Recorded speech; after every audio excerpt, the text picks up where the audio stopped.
Well, so thank you again for those of you who came to the first event. Welcome back. And those of you who are new, my name is Ashby Kinch. I'm a professor at the University of Montana. This event is a collaboration with Missoula Public Library and a grant from the National Endowment for the Humanities. The University of Montana applied for an institutional grant to support events in the public humanities, so building conversations in our community around topics of importance. There are incredible events in that series that will be held on campus, in racial justice, and indigenous speakers that we are going to be hosting on campus. But this particular strand of events is under my direction, and they are all events having to do with death, dying, and grief, which is the area that I've done research and publication in. I'm just incredibly grateful to Sarah Bell at the library who's here tonight for facilitating these events here. Oh, here's the microphone. That's right. Facilitating the events here in this absolutely gorgeous space. If you haven't been in it, take that in for a little bit. It's such a jewel of our community to have available now. And especially coming out of the pandemic, if we are coming out of it, at this phase in the pandemic, let's say, it's great to be able to gather together. And I'm very happy to see so many people wearing their masks, but out here together as a group for our speaker today. So there'll be a series of these events throughout the spring. There'll be a film series running throughout the summer and into the fall. And then those are all in the Missoula Public Library. And then there'll be some other community events starting next fall. So this will be programming that will run throughout 2022 on various aspects of death, dying, and grief. So thank you very much for coming out. Larissa Fitzpatrick in the back of the room it will be sitting around a sign-up sheet. If you want to put your email address down for that, if you want direct communications from me, if you have questions, you can put that down. Otherwise, I'm assuming you heard about the event through various in-town communication channels, either in Missoula Public Library's email list or the University of Montana.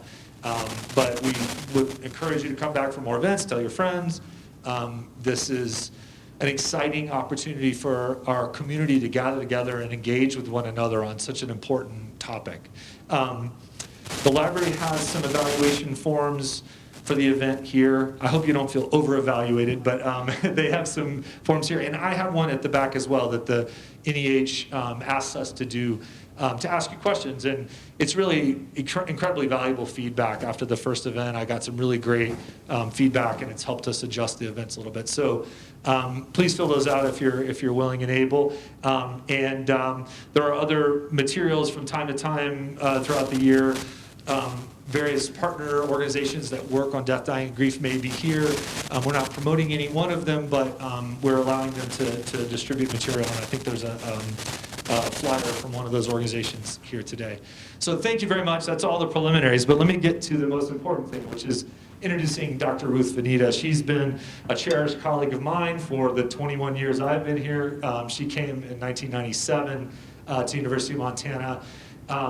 After already having a rich career before coming here in India, where she was instrumental in founding a journal of feminist literature, I think in culture is what we should call it, right? A feminist literary journal. But it has published numerous books and numerous articles, over 60 articles, just an incredibly accomplished scholar. Ruth is retiring this year, so we are, already grieving her leaving the community, but incredibly valuable colleague. And I want to make sure I get the name right, so I want to at least one attendee ask about Ruth's recent book, which is her first novel. It's called Memory of Light, which there are copies at Fact and Fiction if you want to read more of her work. But in any event, thank you for coming, and let's welcome Ruth Vanita.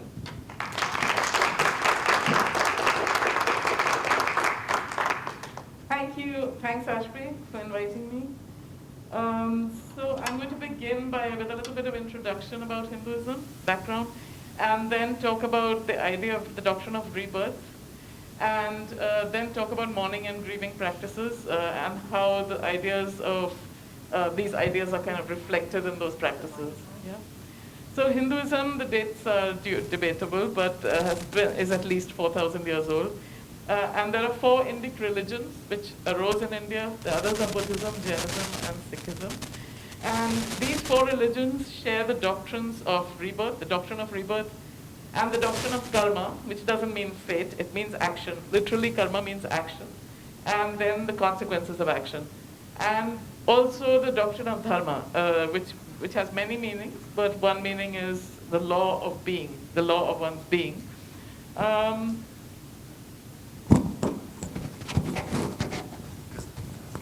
Okay. Okay. India also has the world's second largest biggest Muslim population. And Jews have also lived in India since the 1st century, and Christians, some Christians also since the 1st century. So in Hindu thought, every individual being is reborn. So not just humans, but every being. And another aspect of rebirth that is not widely known is that universes are also born. The universes are born, they die, and they are reborn. So this is not seen as the only life or the only world that exists. The cycle of rebirth of universes is without beginning, seen as without beginning and without end. There is no one creation and one destruction. It's without beginning and end. The word for that is Sanatana, and that is a word often used by Hindus for their practice, which is Sanatana Dharma, the Dharma without beginning and without end. The word Hinduism was invented by West Asian Muslims rather late. It's not an indigenous word. So the idea is that just as matter is recycled and takes any number of forms, but the quantity remains the same, so also consciousness takes an infinite number of forms. So I said every being is reborn, so even the many gods and goddesses of Hinduism are also reborn. So some gods fade away, some gods are less worshipped, new gods keep appearing. There are new goddesses who have appeared in the 20th century, for example. The gods take many forms. I'll just give you one example of Shiva, who's one of the great gods worshipped by millions. He is worshipped as the creator, the preserver, and the destroyer. And one of his titles is Lord of the Dance. And here you see him dancing with the flames of fire flickering all around. The idea is that the whole universe dances. And in practice, Hindus sing and dance in worship. The idea, the dance of death that Shiva performs brings a universe to an end, and that's what the flames signify. But this is not a chaotic process, this is an orderly process. The basic idea is there is order in the universe, and hence you see the sense of balance and symmetry within the icon.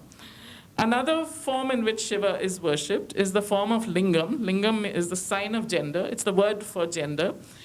And it is often worshipped on its own or with the yoni, which is a symbol of the goddess. When Europeans first came to India, they were rather shocked by this because they thought of it as phallus worship. And that is not how worshippers view it, though it certainly has that aspect to it, the vulva and the phallus. But you see in the middle the hand holding little stones. So Shiva can also be worshipped in the form of any little sort of oblong stone. And I think one reason why Hindus were not mass converted is because Hindus worship the divine in every aspect of existence, including a little stone. And so you can knock down idols and temples, but you can't get rid of the stones and the sun and the river and so on, which are all gods and goddesses. And just giving you one more aspect of Shiva, one more form in which he is worshipped, is the god who is half male and half female. So that's an ancient sculpture on one side of this figure, and the other side is a modern icon, where you notice that the female side has the lion, and the male side has the bull calf. The idea is that in every individual, regardless of gender, in all of us and in every being in the world, there's both a masculine and a feminine side. And the feminine side is energy, it's action, hence the lion. The masculine side is passive, it is just the witness of action, hence the calf. Yeah? So that's for, I said that for universes, the cycle of rebirth, death is endless.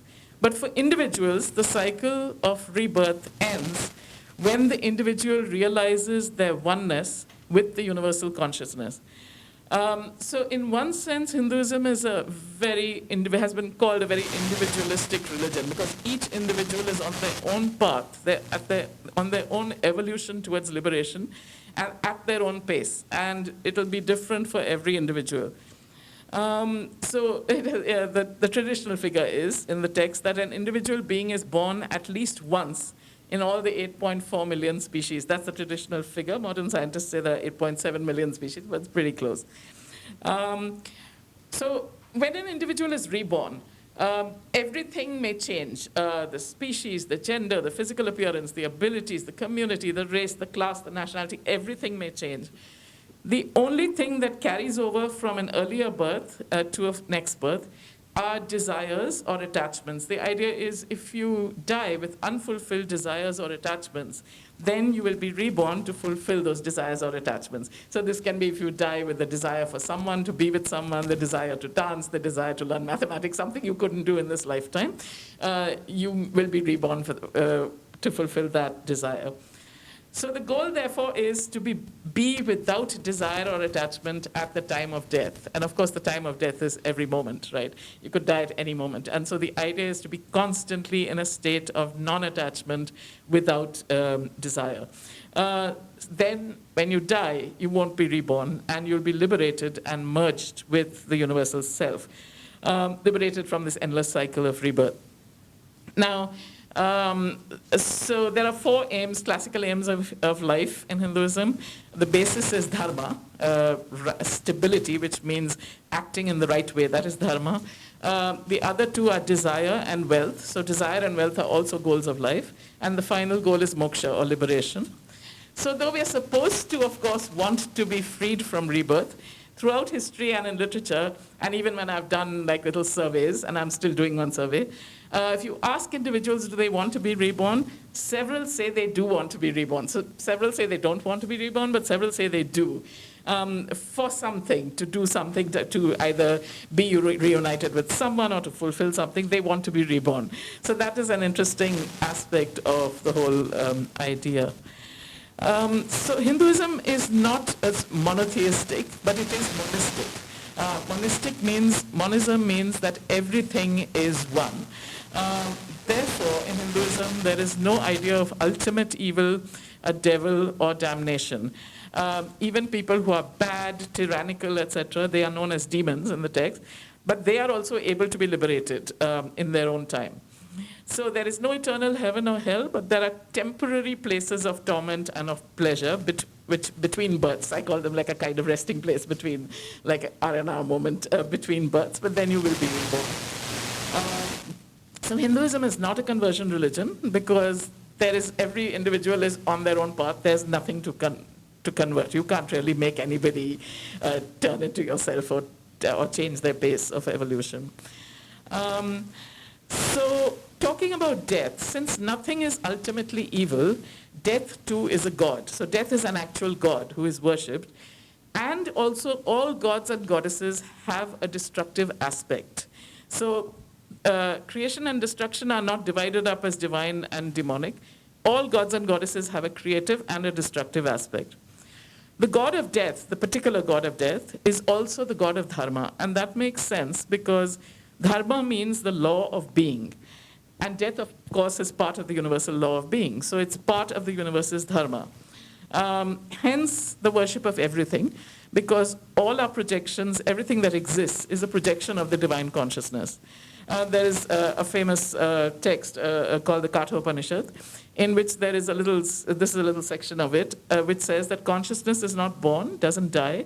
It is unborn, eternal, it cannot be killed, it does not kill, nor is it killed. The body is killed, but the consciousness is not. So I should mention that it's possible to be a Hindu and not believe in a personal God. I don't use the term atheist because that means something else. But you don't have to believe in a personal God in Hinduism. In fact, there are 6 to 8 schools of Hindu philosophy. Out of those, depending on how you look at it, at least 3 and maybe 4 do not require or do not mention any God at all. But the difference, why I said not atheism, is the difference is that Hinduism requires the idea that consciousness exists.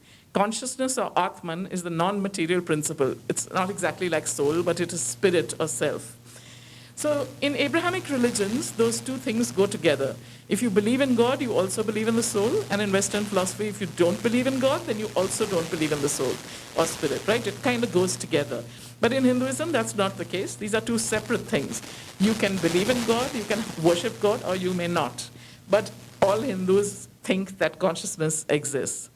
So that's the specific difference. So then the idea of the individual is, the individual consists of consciousness plus a body and a mind. In Hindu thought, the mind is part of the body. It's not separate from it. So that's another big difference from Cartesian or Western way of looking at things. The mind is not separate from the body. The mind is a part of the body and dies with the body. It is only consciousness that does not die. The body and mind both die. So the individual has to basically realize in a steady way, I am not the body and I'm not the mind. And the body is not mine, neither is the mind mine. I am consciousness, and so is everything else consciousness. So I am one with the universal consciousness. And I'm just one projection of that universal consciousness. And when that realization is acquired in a steady way, not just for a moment, but in a steady way throughout life, then that such an individual is considered to be liberated. In the Bhagavad Gita, the Song of God, Krishna tells Arjuna, I am Krishna as speaking as a realized being, says, I am death which takes away everything and the rising into being of all that will be. And then he gives this analogy of how you throw away old clothes and get new ones. Now, you don't spend a lot of time mourning over the old clothes. So similarly, when you might feel sad that you have lost your old clothes that you were attached to, but you don't spend a lot of time grieving over it. So also consciousness gives up a certain body and mind, but acquires another body and mind when reborn. So this is a particular female teacher. There are thousands of male and female teachers through time, and this one died, was a 20th century teacher. These teachers are realized beings who are worshipped as teachers, and they're worshipped as divine. So she said, so giving an example of what it means to be identified with universal consciousness, she says, as you love your own body, regard every being as equal to your own body, because all are made of the same matter. And when you realize that, then whether it's called a bird, an insect, an animal, or a human, you serve yourself when you serve any of them. And so you will see Hindus early morning, some of them going out and feeding ants, just putting rice powder out for ants, or feeding dogs, or cows, or crows, or the poor, or whatever. In another time she said, my consciousness has never associated itself with this temporary body. Meaning consciousness was the same, whether I was a little girl or a woman or I got married, and was the same, and I will always be the same. This consciousness will always be the same. So coming to the idea of rebirth, according to the Pew survey of 2018, 33% of American adults believed in rebirth, and I myself was very surprised by this figure. And in a 2009 Pew survey, 25% of American Christians expressed a belief in rebirth, American Christians. So rebirth is an Indic civilizational idea. It's not unique to India. The ancient Greeks also, many of them had this idea. Pythagoras, for example, Plato in the Symposium, Egyptians, many other ancient cultures. But the difference is that in India, it's still a living belief. And even Indians who are not, who don't belong to any of these religions, they're very familiar with the idea of rebirth. As in the West, even if you're not a believing Christian, you think in terms of heaven and hell, the one life, the one end, the one death, the one world. So similarly, I've had Muslim friends say to me, oh, I don't know what I did to deserve this good thing. It must be from good deeds of a previous birth. So there's often a playful reference to rebirth in everyday conversation. So coming to mourning practices, Hindu mourning practices reflect these concepts. So the body is cremated, as in many ancient cultures, and it returns to the elements. It is put into the fire. Fire is a major god, a purifying force, which is worshipped on all major occasions. For example, at a wedding, the couple walks around the fire either 4 times or 7 times. Fire is always part of worship. Indian languages also reflect this understanding of death. The Sanskrit word for death is dehanta. Deha is the body, anta is end. So it literally means the end of the body, not the end of life, the end of the body. And this word is part of everyday life as well. There are a few Hindu sects, small ones, that practice burial, but most practice cremation. In terms of mourning practices, So traditionally, mourners wear white. I should say even Indian Muslims, I don't know about Muslims in other parts of the world, but Indian Muslims also in mourning traditionally wear white. In India, white is the color of purity, but also the color of mourning. It is not the color worn by brides. Brides wear red, which is the color of desire, of action, of energy, of life, the color of the goddess. So the body is usually cremated within 24 hours. You're not supposed to keep it for very long. And that could have to do with many parts of the country, not all, being very hot for most of the year. Mourning traditionally continued for 13 days. So what you do is you sit after the body has been cremated, everybody in the family sits on the floor dressed in white. No food is cooked in the house. The food is brought by friends and neighbors. And people come to visit, those who couldn't attend the funeral or whatever, they come to visit or to sit with the family. They would come and sit on the floor with them for whatever amount of time and leave. Now, these days, of course, especially in cities when everyone is so busy, the period has been shortened from 13 days to 4 days, in some communities to 3 days, and so on, this mourning period, when you don't work and you don't cook and so on. When the body is carried to the cremation ground, so it is traditionally carried on an open bier on the shoulders, and traditionally in most communities only men used to go to the funeral. These days women, in some communities women also go, and when there is no man to actually perform the cremation, there are women who also do that. The chant is very interesting. There are many chants, but one of the most common chants is Ram Naam Satya Hai, Satya Bolo Gatya Hai. And this means the divine name is real. Ram means the divine which pervades everything. So it is all pervasive. That's its literal meaning. So that which pervades everything is real. Say it, reality is ever going, is ever moving. The word gatya, it's hard to translate. It's always moving. Gati, it's always from the same root as the word gate, G-A-I-T.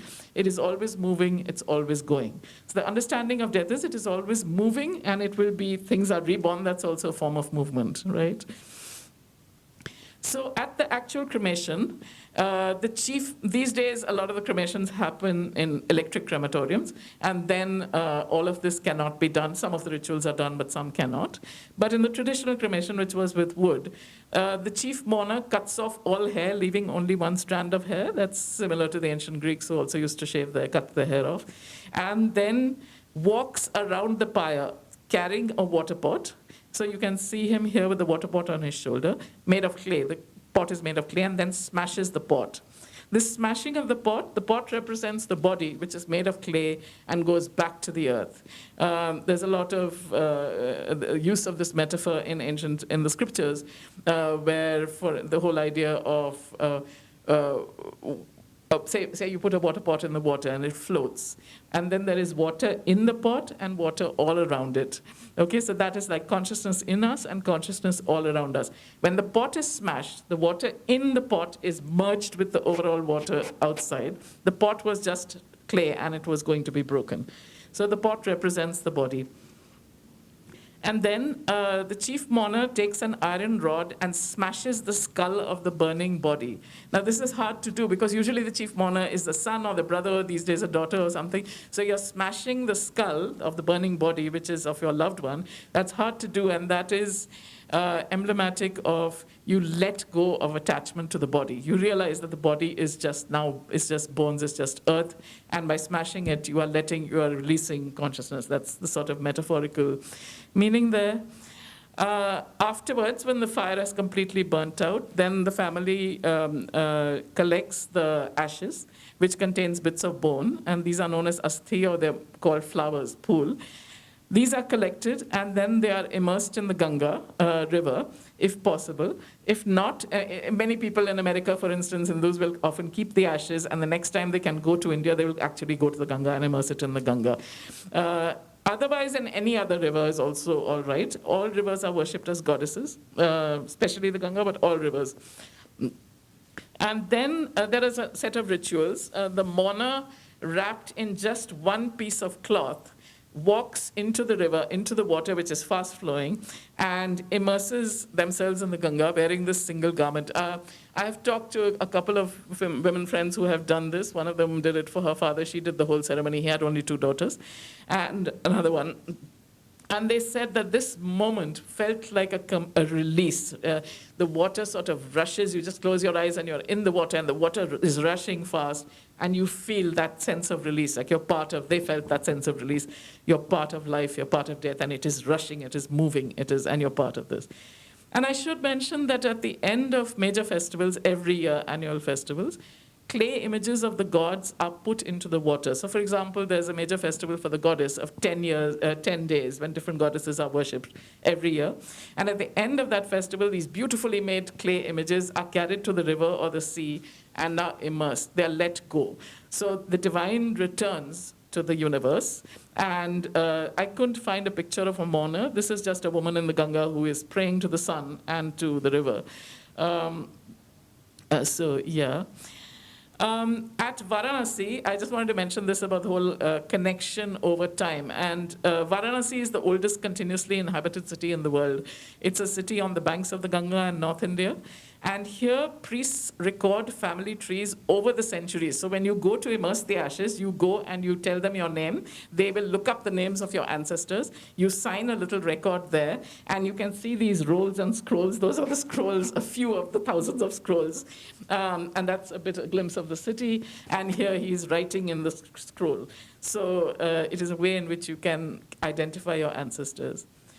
On the first death anniversary, certain ceremonies are performed, feeding the priests, feeding the poor, and feeding animals, especially rice balls to crows, but also other animals. And then every year there's an annual holy day. So everybody will do the first death anniversary. Not everybody will do it every year, but there is an annual holy day every year. A lot of people celebrate that too. They perform that when they worship all ancestors in this way, not just parents, but all the ancestors, by feeding the crows, for example. And then just in everyday life, you will see in many, many Hindu homes, the photograph of a deceased parent is generally garlanded with fresh flowers and kept with the garlanded images of the gods in the household shrine. So here you can see the picture of the mother, and next to that, the picture of Shiva. So they are kept in the shrine, and you worship the parents along with the gods. Of course, you can worship anyone and anything as part of the gods. And you put fresh flowers every day.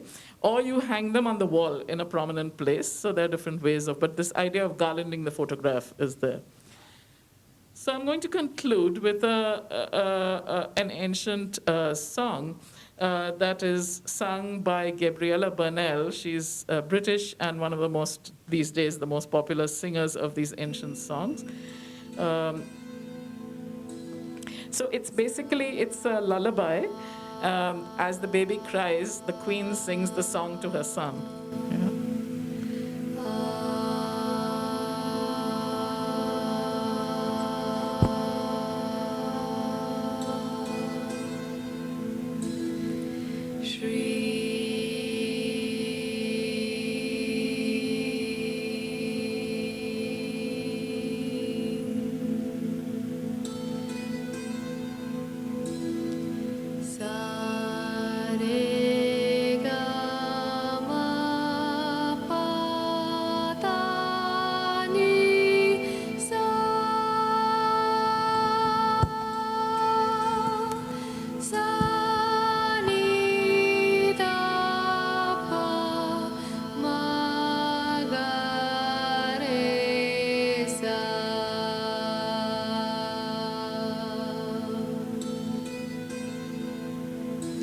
शुद्धोऽसि बुद्धोऽसि निरञ्जनोऽसि संसारमाया परिवर्जितोऽसि संसारस्वप्नं त्यज्य मोहनिद्रां मदालसोल्लापनुवाच पुत्रम् शुद्धोऽसि रेतात्तनतेऽस्ति नाम कृतं हि ते कल्पनयाधुनैव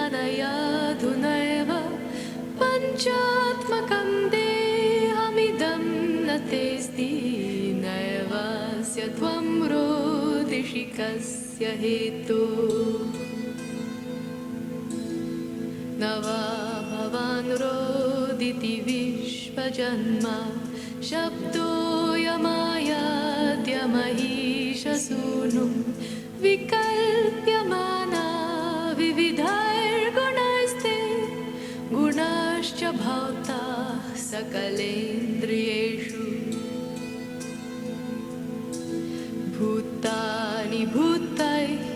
परिदुर्बलानि वृद्धिं समायान्ति यथेह पुंसः अन्नाम्बुपानादिभिरेव तस्मात् न तेऽसि वृद्धिर्न च तेऽस्ति हानिः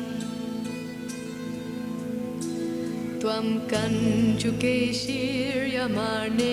निजोऽस्मिन् तस्मिन् देहे मूढतां मा व्रजेथा शुभाशुभाय कर्मभिर्देहमेतन् मदादिभिः कञ्चुकस्तेऽपि नद्धा तातेति किञ्चित् तनयेति किञ्चित् अम्बेति किञ्चित् धैतेति किञ्चित् ममेति किञ्चिन्न ममेति किञ्चित् त्वं भूतसङ्घं बहुमालपेता दुःखानि दुःखोपशमाय भोगान् सुखाय जानाति विमूढचेता तान्येव दुःखानि पुनः सुखानि जानाति विद्वान् न विमूढचेता यानं क्षितौ तत्र गतश्च देहो देहेऽपि चान्यः पुरुषो निविष्टः मम त्वमूर्व्यां न यथा तथास्मिन् देहेति मात्रं बत मूढतर्षा शुद्धोऽसि बुद्धोऽसि निरञ्जनोऽसि संसारमाया परिवर्जितोऽसि संसारस्वप्नं त्यज मोहनिद्रां मदालसोल्लापनुवाच पुत्रं मदालसोल्लापनुवाच पुत्रं मदालसोल्लापनुवाच पुत्रम् शुद्धोऽसि बुद्धोऽसि निरञ्जनोऽसि शुद्धोऽसि बुद्धोऽसि निरञ्जनोऽसि शुद्धोऽसि बुद्धोऽसि निरञ्जनोऽसि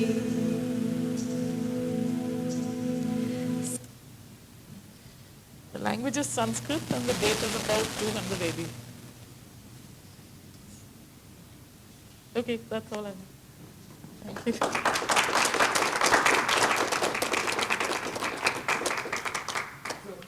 We have a microphone at the back. If anyone has questions, the idea is open up a community conversation around that and the contents of Dr. Vanita can respond to any questions or comments you have. Larissa, just put your hand up and Larissa has a microphone and bring that around to you.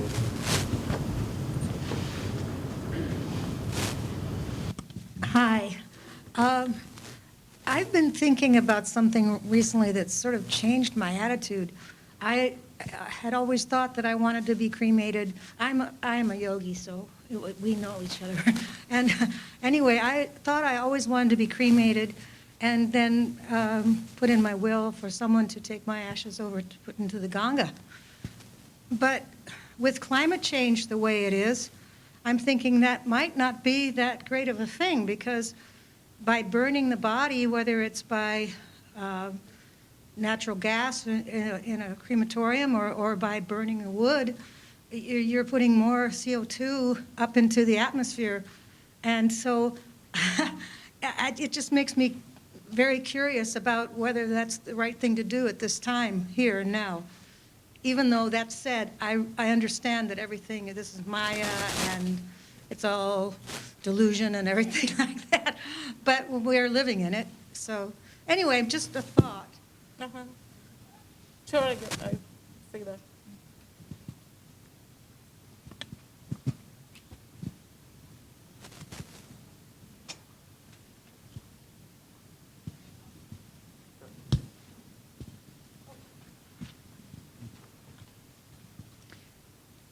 If that's a concern for you, you might want to consider aquamation, which is a chemical process that doesn't have the same CO2 but still produces the same effect of cremation.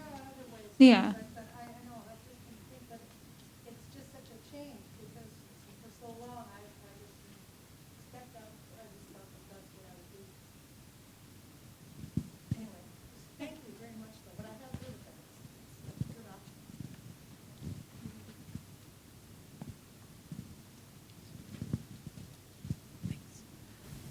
You mentioned that the deceased are worshipped as gods as well as the gods. Is that correct? As a manifestation of the divine. So all the gods are also see. manifestations of the divine consciousness, and so is everyone and everything.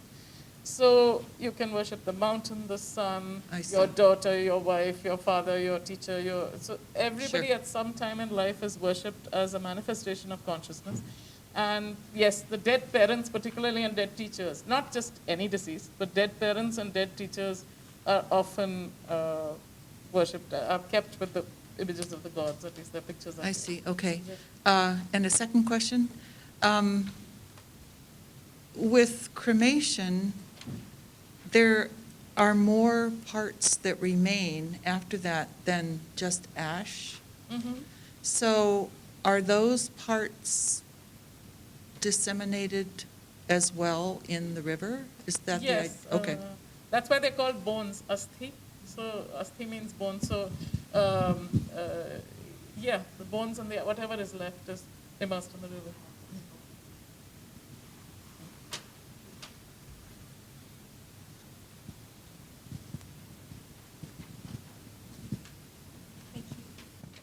You had mentioned that likes and dislikes are often explained, by rebirth.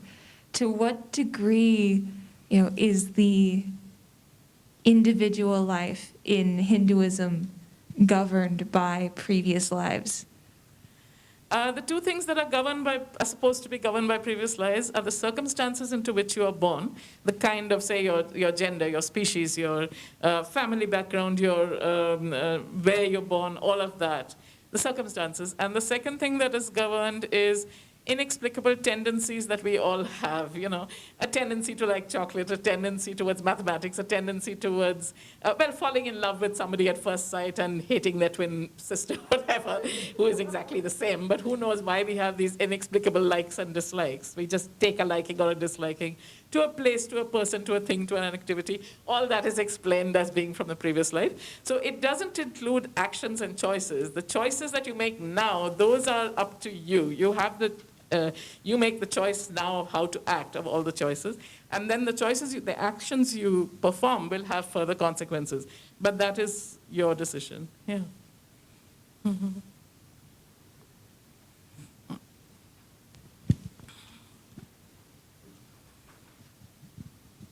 Dr. Vanita, thank you so much for your talk. It was so interesting. I'm very curious why you continue to dress in Indian, the garb of your homeland.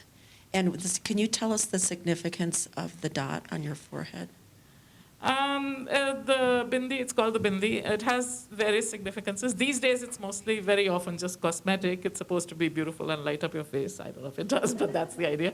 But traditionally, other meanings, red is the color of the goddess. Circle is, in most cultures, stands for eternity, the endless cycle.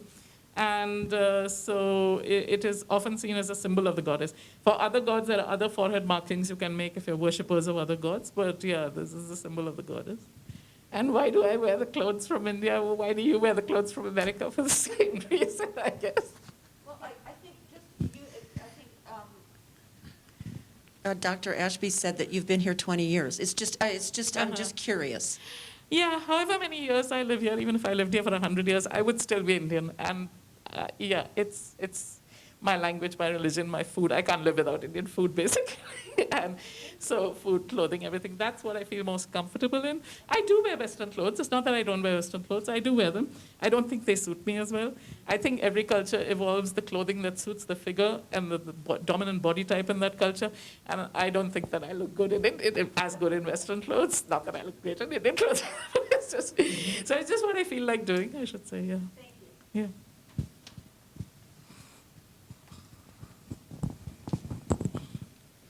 I was wondering, Professor, how the philosophical schools distinguish between consciousness, Atman, and mind. What are the faculties of the mind, and what does the mind consist? In Indian, I mean, all the philosophical schools pretty much adhere to this basic idea that instead of 5 senses, there are 11. I think there are 11 senses, and the 11th sense is the mind. So the mind is basically the brain, which is part of the body, and the mind has, there are no different words for mind and heart in Sanskrit. So mind and heart are the same thing. So it includes feelings, not just thoughts, but thoughts, feelings, and all of that. And that is something temporary. It's changing all the time. As you grow older, your feelings, your thoughts, everything changes, right? And just as your body changes. So the mind is part of the body in that sense. It's a faculty that is connected to the body, not separate from the body, that can make mistakes. We look at the sun and it looks like a small gold disc, but it's actually not something very different, right? Our senses make mistakes, and we know that our minds can make a lot of mistakes too, right? We misremember things, we see things wrongly. So mind is an organ of perception, and like the other senses, it's an organ of perception, and it can be misled, and it is temporary, it's changing, and it ends with the body, basically. This particular mind, which tells you that you are this person with this name, and this mind will end when the body ends. That's the idea. Whereas consciousness won't. So that's the idea, at least. So I see a difference in, I feel like in Western culture we have a dichotomy between the mind and the body, and often the mind is more superior, like rationality over emotion. And there's something different with this where the mind and the heart are the same, which I like a lot. How does that relate to the separateness of the consciousness is eternal and universal, correct? So I'm curious on your thoughts of the difference between the mind-body dichotomy and the Hinduism. Yes, you're quite right. At least in the modern world, this mind-body dichotomy can be traced back to Descartes, the philosopher Descartes, and that Cartesian way of thinking is the dominant, not the only way, but one of the dominant ways of thinking in modern culture.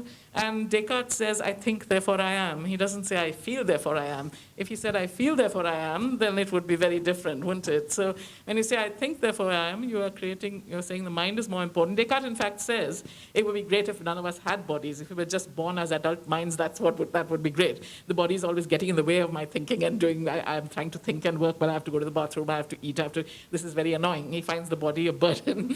So, whereas the consciousness, the idea of consciousness in Hindu thought is, not just Hindu thought, I think this is in other systems as well. Consciousness is that aspect of you which is not acting, which is mistakenly thinks that is acting. I don't know if you've ever had the experience of it, you're doing something and you feel as if part of you is just watching you do these things and even thinking, oh, well, now she's doing this and now she's doing that. Watching, critique, just watching. That witnessing aspect of the self, that is consciousness. But most of the time, we're not aware of that. Most of the time, when we say I, we think I am doing this, I am thinking this, I am feeling this. We don't realize, so the idea here in this school of thought is that it's not I who am doing it. The real I is that witnessing consciousness. It's my hand that is acting, it's my mind that is acting, it's my gesture system that is acting. Now I don't take conscious control and say the blood is flowing, so I am making the blood flow. No, it's happening. Nature is acting through me. So similarly, nature, which is the energetic force, which is represented by the goddess, is acting through my body, my mind, and all of these faculties. But I am that consciousness. And the consciousness gets deluded into thinking that the consciousness is acting. It's like when you're watching a film or a play and you get so carried away that you think you are part of that play till it ends. And so I wouldn't say it's illusion. It's real. The world is real. It's just a temporary reality. The body is real as a dream is real. It's real. It's not unreal, but it's a temporary reality that will end. Right? So that's kind of...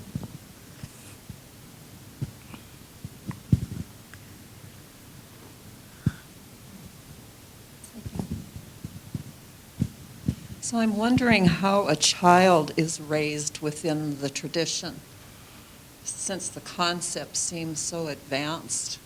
I'm guessing, is it from being around the ritual and just growing with it, or are there formal teachings for children?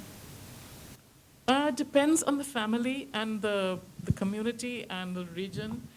Overall, children are very much indulged, traditionally, very much indulged and just allowed to get away with pretty much anything.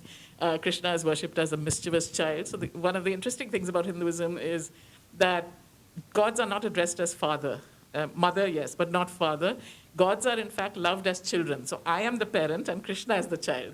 It's an unconditional kind of putting up with the mischief of a child. Similarly, it's an unconditional putting up with the universe as it is because it's a play of God. That's the idea.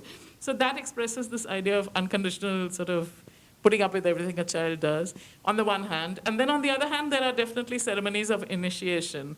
There's the first rice eating ceremony, there's the sacred thread ceremony, where the beginning of studies at the age of about 11, 12, before the age of 13, starting to study, etc.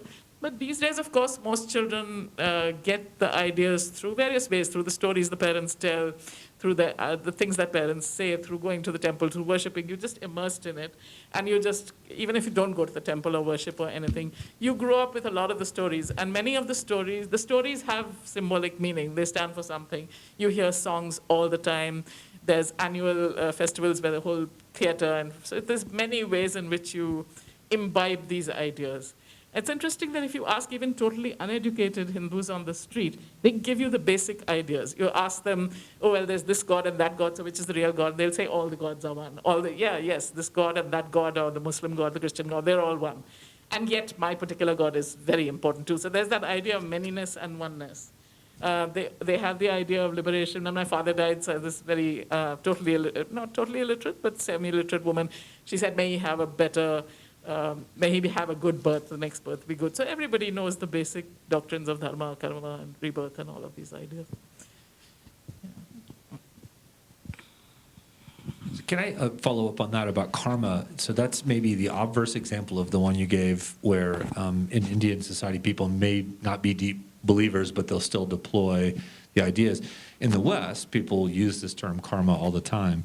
And I think given that your talk is focused on death, it would be interesting to expand on that a little bit. I mean, when we use the term karma, we're not really, in the West, thinking about it in a rebirth context. How potent is that concept of karma still in Indian thought? And is it something like a secular universal ethic now? Has it become a kind of language to talk about, a kind of reciprocal ethics or some broader notion that you're going to get what you give? It's not so much that you will get what you give. No, I don't think that's it at all. That's a Western kind of take on it. Karma basically just means action. That's all it means, is action, the literal meaning. And then what it means is that every action will have its consequences. Could be in this life, could be in the next minute, could be after 10 days, 10 years, or in the next life, but it will have its consequence. So the idea here is that there is no such, anything bad that happens to you is not punishment from some God sitting outside or some reward, a good thing is not a reward. It is your own actions which have consequences, and it's in your hands. You act now. The way you act now will affect your life later, right? Will affect your... And the idea here is also that repentance and forgiveness is good. Repentance won't change anything. You may repent, you may realize you did the wrong thing, but your action will still have a consequence. This is considered to be one of the laws of the universe with which even the gods cannot interfere. Nobody can interfere with it. It is a law of karma, and the law is just like the law of dharma. So yeah, it's a complex, it's a very complex idea, but yeah. And I guess the idea is in the Gita that one should act without attachment to the fruits of that action. You act for the sake of the action and do the best you can, but without any attachment to the outcome for yourself, that I want this out of it. Because if you have a desire for the fruit, you will always be disappointed. We'll never get as much as we think we should get. And you'll be frustrated, you'll be angry. And so if you act just for the sake of the action, then you don't accumulate all these desires and attachments which will make you miserable and also will cause a next birth. So can I just follow up with that? Because most of your talk was on death ritual and grief rituals that follow the death. In the Hindu system, what about the build-up to the moment of death? And how does karma play a role in that? Well, there's the idea of Ichamrityu. Ichamrityu means a willed death. It's different from suicide. A willed death. So there are several older people, very old people, who feel that they have lived and done everything, and now it's time to go, and they just stop eating. They just stop eating and they die. So this is not just in Hinduism, also in Jainism. And that's one approach to death. It's not the most common approach, of course. And suicide is very much frowned upon, like active suicide, because that is like not supposed to be done. The approach to death, well, the classical division of life is supposed to be 100 years, and it's divided into 25 years each, 4 sections. So the first 25 years, you are a student, and you're supposed to be celibate and focus on studies. The next 25 years, you're a householder, so you're married, and you're focusing on wealth and on desire and all these things, the erotic desire and other desires, children. And then the next 25 years, so that's 50 to 75, you're supposed to somewhat withdraw from the world and serve society. Like you do things for others. Now you've done everything you needed to do. And the last 25 years are supposed to be focused on liberation. So so things like meditation, some people go and you visit pilgrimage places, some people go and live on the banks of the Ganga. It depends what you want to do, or you can just be at home and do whatever you're doing. But you're supposed to be focused now on liberation. So I guess that's the preparation for death, those last 25 years. Yeah.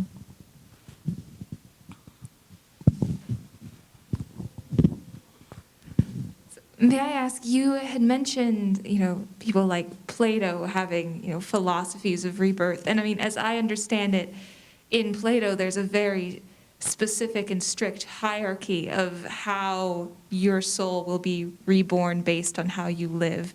And that follows a very,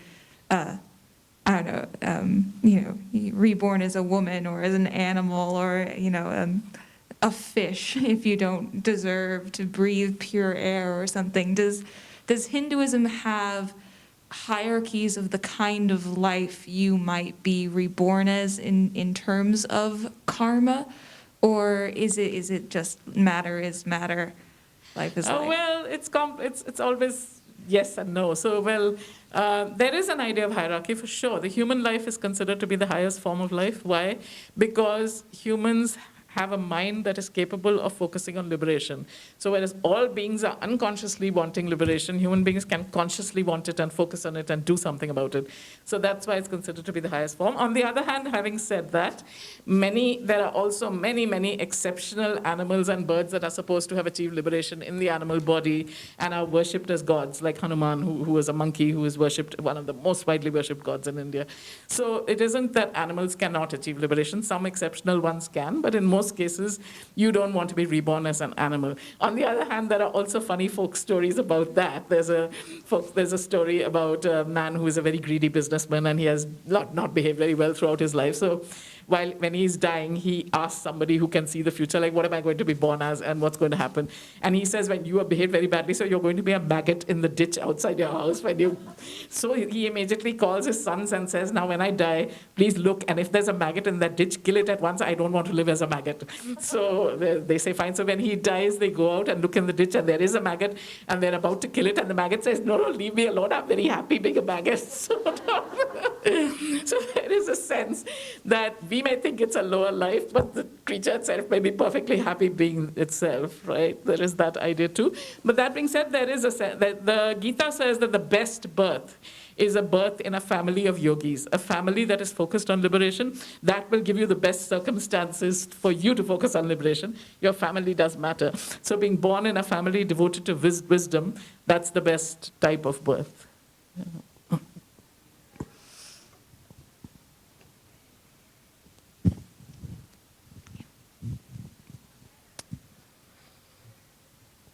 Can you help me, can you go over just briefly again?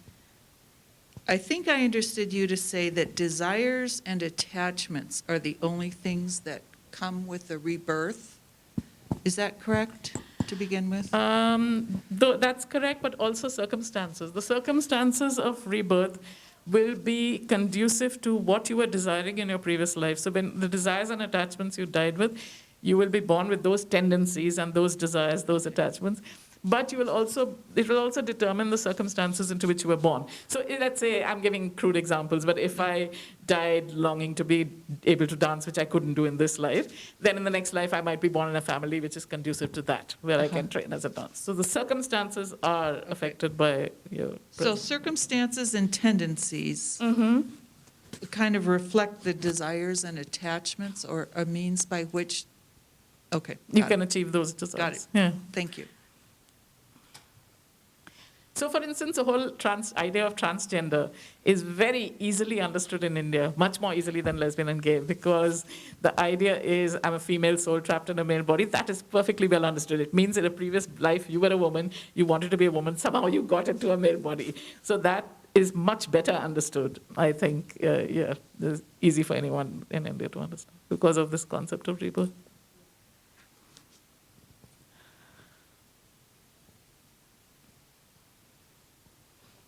The concept of rebirth also affects love stories a lot. There are a lot of cases of couples, both straight and gay and all kinds of couples, who commit joint suicide together. This has been happening since ancient times and still continuing to some extent today.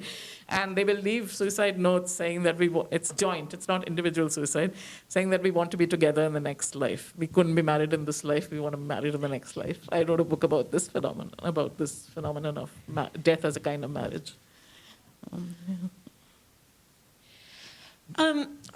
I have a hard time understanding the alternative to a revealed religion. How did Hinduism come about? Good point. All ancient religions, like the Greek religion, for example, the ancient Egyptian religion, these are not founded by any one person. And they just developed from the cultural practices and worship practices of people. And Hinduism has a very wide range. In this kind of brief talk, I'm giving basic doctrine, so it sounds as if it's unified. It is unified in one sense, but it's also extremely diverse. So people do a whole range of different things, completely different things. So it depends on local practice. And these things gradually evolve over time and keep changing all the time. They're still changing even today. As I said, many new goddesses and gods are born all the time. So there are teachers, but no one teacher is attributed. So the ancient scriptures, the most ancient scriptures, the Vedas, around 1500 BC, those are considered to be revealed, but revealed not to any one person, to a whole series of sages, both male and female, who wrote these the parts, the hymns and the text.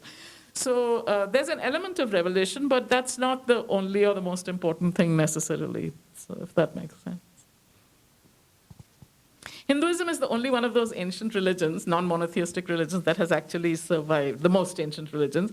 And the ones like all the rest, the Greek, the Roman, the Egyptian, the Mesopotamian, they all succumb to conversion.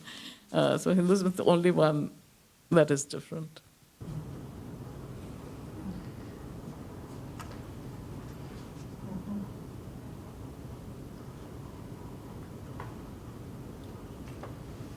Well, we're right at an hour. I mean, it's a natural pause if no one has any more questions. Let's thank Dr. Vanita for joining us.